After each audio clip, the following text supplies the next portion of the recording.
So this video is going to be going through, I'm going to go through 3 examples of solving a quadratic equation by completing the square. And I'm going to show for this particular problem 2 different ways to do it. One is using our area model, and one is going to be using a little formula. So the first thing I always do with these is this plus 7 is not helping make this a perfect square, so I'm going to bring it to the other side, which means I'm going to be subtracting 7. So I'm going to have x squared minus 12x, and I'm going to have a negative 7. So what my goal is to figure out what I need to put here to make this into a perfect square. Like if I was using algebra tabs, it would literally form a square. And whatever I do here, I also have to do here. So I am going to use an area model. And my x squared is going to go here. And then my x's will be going here. And since I want it to be a square, I need to split these evenly. So since I have a negative 12x, that means I need half of them here and half of them here so that both sides are going to be the same. Then, when I'm trying to find this missing piece, I know that this x squared is x times x. And then x times something is going to give me a negative 6x, so that's going to be a negative 6. And x times something is going to give me this negative 6x, so again a negative 6. So what I have here in purple is actually x squared minus 12x, but you see I have something here missing because I have something here missing. And that missing piece is going to be,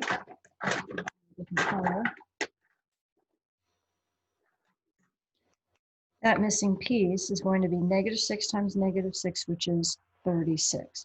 So I'm going to add 36 here, and if I do it to one side, I have to do it to the other side. So I'm going to add 36 there.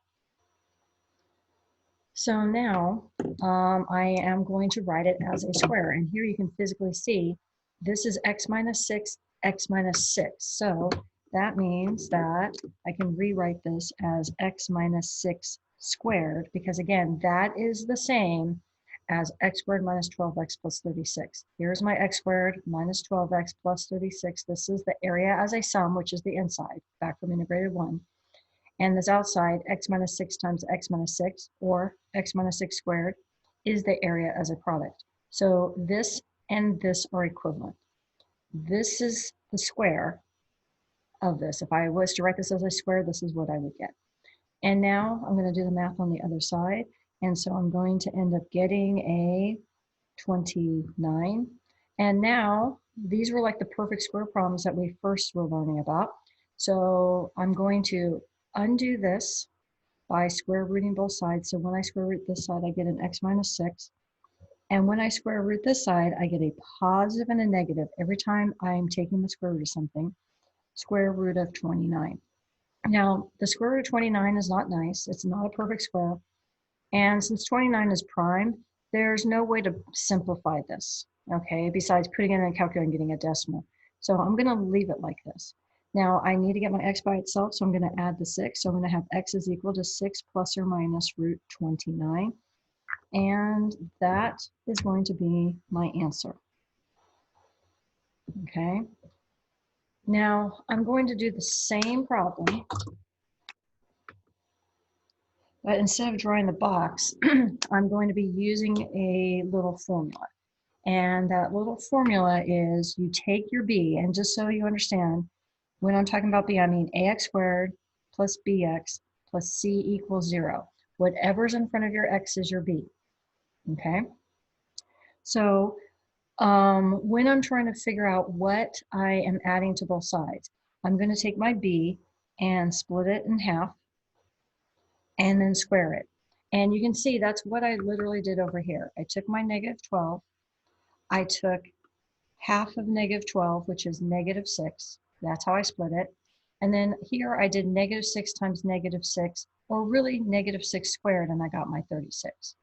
So let me use this method. So this is what, this is going to be the constant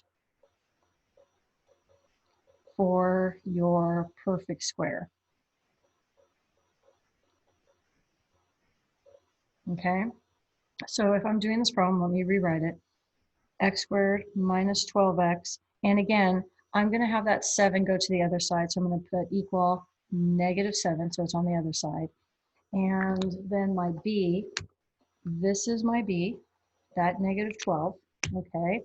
So I am going to be taking, let me just do this over here, -12, and I'm going to split it, which is a -6.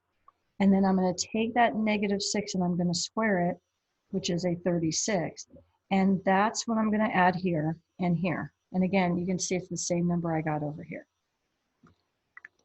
So you take half of your b and then square it, and that's what you get here. So half of -12 is 6, -6, -6 squared is 36. Now, when you're writing it as the perfect square, because we're trying to write it as a square, and over here I'm going to get a 29. It's not as easy to see. Here you see the x minus 6, x minus 6. This is always going to be, right here, half of your b. Okay, so let me just put a little note. Grab a different color. So note, when you're doing this part of it, it's going to be x, and then whatever your b is, okay, whether it's positive or negative. So I'm just going to put a plus. It's really just depends on what sign your b is. So here my b is negative, so this is going to end up being a minus. But it's going to be plus whatever your b over 2 is. That's what's going to go here every time. So again, when I'm trying to write this as a square, it's going to be x, and then I take my -12 and I take half of -12, which is -6, because remember, I split it. That's why I'm taking the half. Now you see I have the same problem as over here. So I'm going to square root both sides, and don't forget you always get a plus or a minus when you square root. And then I'm going to add my 6. And then that's going to be my answer. So I'm going to, in the other examples, use this method, okay, to show you how to solve. So I'm going to do another one. And the next one, we're going to actually end up with an imaginary solution, complex number. So let me get that one organized. So again, this time I'm going to have x squared plus 6x plus 41. And I don't like having that 41 here, so I am going to take it to the other side, which means in this case I'm going to subtract it. So I'm having -41 on this side. And then I need to figure out what I'm adding here. So I'm going to have plus something here, plus the same something here. Now to figure out what would make this into a perfect square, again, I'm going to look at my b. That is my b. And I am going to be, let me just write it over here. Remember, take half of your b and then square it. That's what's going to go right here. So in this case, I'm going to take half of 6, which is 3, and then 3 squared is 9. So I'm going to be adding 9 here and here. So now I've made it into a perfect square. Then I'm going to write this as a square. And over here, I'm going to end up getting a 32, -32. Sorry, got to keep my sign there, -32. So here, again, since this is an x squared, this is going to be an x. And then to figure out what goes here, remember, it's always going to be half of this. So half of your 6 is 3. So that is what's going to go here. Okay, in the spot right here. So again, half of my 6 was 3. So this is going to be plus 3 squared equals a negative square root of 32. I mean, -32. Then I'm going to take the square root. So it's going to be x plus 3 equals plus or minus. And then since it's going to be the square root of a -32, now this negative means it is imaginary. So that means I'm going to have plus or minus I, because it's imaginary, root 32. And then if you can simplify your radical, you want to simplify it. So if you can find a square that's in 32, a factor of 32, so I'm just going to list out my squares. 1 squared, 2 squared, 3 squared, 4 squared, 5 squared, 6 squared. Now, I stopped here at 36 because I'm already beyond my 32. So we want to know, do any of these numbers go into 32? Now, actually, a couple of these do. 4 goes into 32, but so does 16. You always want to use the biggest one. So this root 32 is really the square root of 16 times the square root of 2. You can think of it as the square root of 16 times the square root of 2. And the square root of 2 is, sorry, of 16 is 4. So this is really 4 root 2.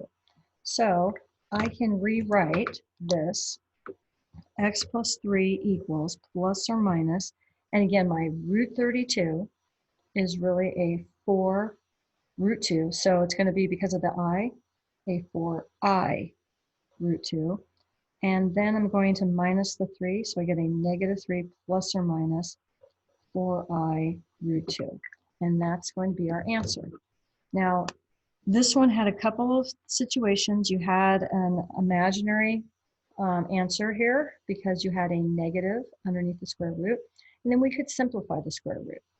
Okay, so I'm just taking a little step beyond, but I want to make sure that you can at least do this completing the square and get to this part right here. I'm going to go through one more example. This is going to be kind of a step beyond this.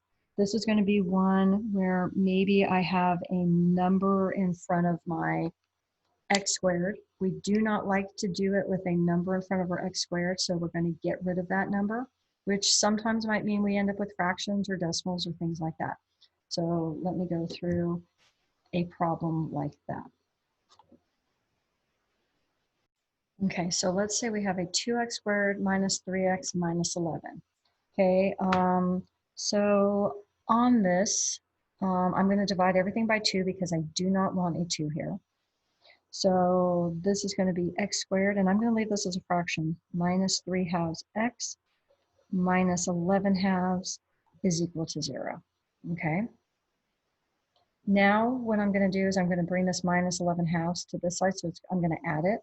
So I'm going to have x squared minus 3 halves x, and then this is going to be a positive 11 halves on the other side.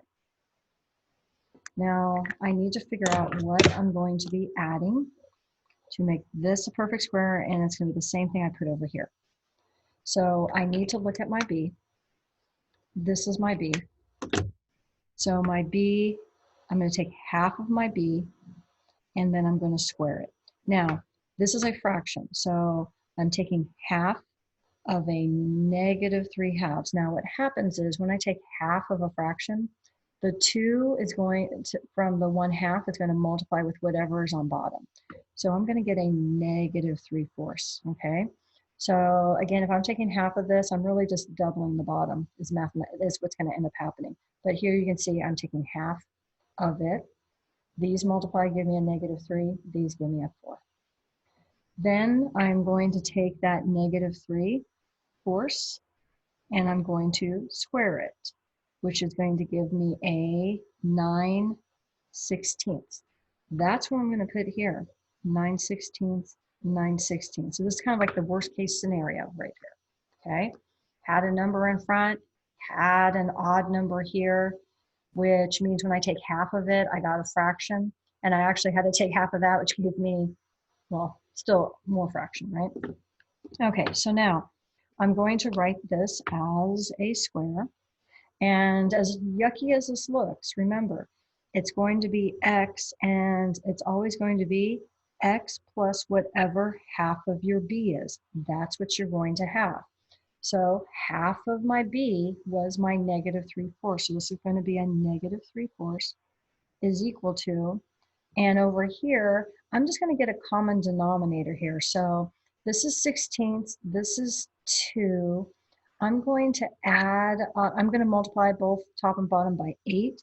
So I get 88/16 plus 9/16. Just trying to get a common denominator. That's just fraction. Okay, math right there. So x minus 3/4 squared is equal to 97 over 16. Okay, and it looks like we're not going to get a nice answer, but actually this is going to clean up kind of nice.